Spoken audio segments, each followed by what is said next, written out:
بسم اللہ الرحمن الرحیم۔ السلام علیکم ورحمۃ اللہ وبرکاتہ۔ ناظرین، امید کرتا ہوں آپ سب خیریت سے ہوں گے اور میں آپ سب کو اپنے یوٹیوب چینل اسلامی ٹاپکس پر خوش آمدید کہتا ہوں۔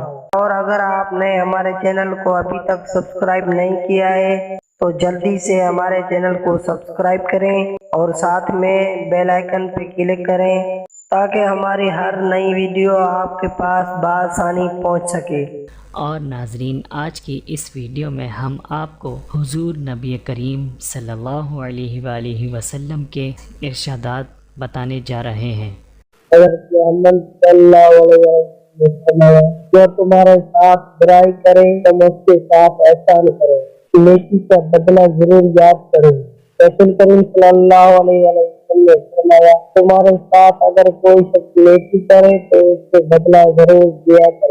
دینے کو اگر تمہارے پاس کچھ بھی نہ ہو تو اس کے لیے قدر دعا کرتے رہو کہ تمہیں لگے کہ تم نے اس کی نیکی کا بدلہ چکا دیا ہے۔ نیکیوں کا جاری سلسلہ۔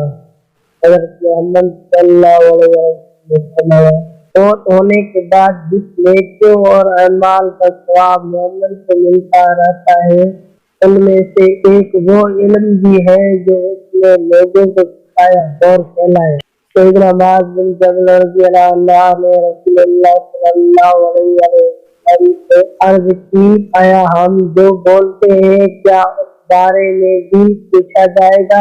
آپ صلی اللہ علیہ وسلم نے فرمایا، اے معاذ، تیری ماں تجھے گم پائے، یعنی حیرت سے تجھے یہ بھی معلوم نہیں کہ لوگوں کو جہنم میں چہروں اور نتنوں کے بل رسید کر زبان ہی کی وجہ سے تو ڈالا جائے گا۔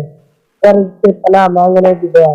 سیدنا عائشہ رضی اللہ عنہ بیان فرماتی ہیں کہ رسول اللہ صلی اللہ علیہ وسلم اپنی ماں کے لیے دعا کیا کرتے۔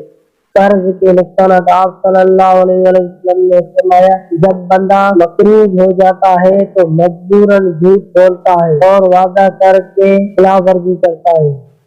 کامیابی کا راز رازداری میں ہے۔ رسول اللہ صلی اللہ علیہ وسلم نے فرمایا، اپنی ضروریات کو کامیاب کرنے کے لیے رازداری سے مدد لو، کیونکہ جس شخص پر بھی اللہ نے انعام پر رکھا ہو اس سے حسد کیا جاتا ہے۔ فرشتے نے پوچھا، اسلام کیا ہے؟ انسانی شکل میں آ کر فرشتہ پوچھنے لگا، اے اللہ کے رسول، اسلام کیا ہے؟ آپ صلی اللہ علیہ وسلم نے فرمایا، اسلام یہ ہے کہ تم اللہ کی عبادت کرو، کسی کو اس کا شریک نہ ٹھہراؤ، نماز قائم کرو، زکوٰۃ ادا کرو اور رمضان کے روزے رکھو، کفر کی سندیں مت باندھو۔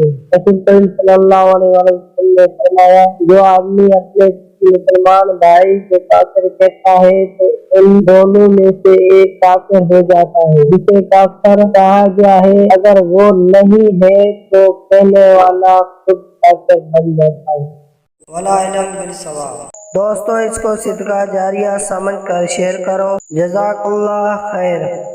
اور اگر آپ نے ہمارے چینل کو ابھی تک سبسکرائب نہیں کیا ہے تو جلدی سے ہمارے چینل کو سبسکرائب کریں اور ساتھ میں بیل آئیکن پہ کلک کریں تاکہ ہماری ہر نئی ویڈیو آپ کے پاس بآسانی پہنچ سکے۔ پھر ملیں گے نیکسٹ ویڈیو میں۔ اللہ حافظ۔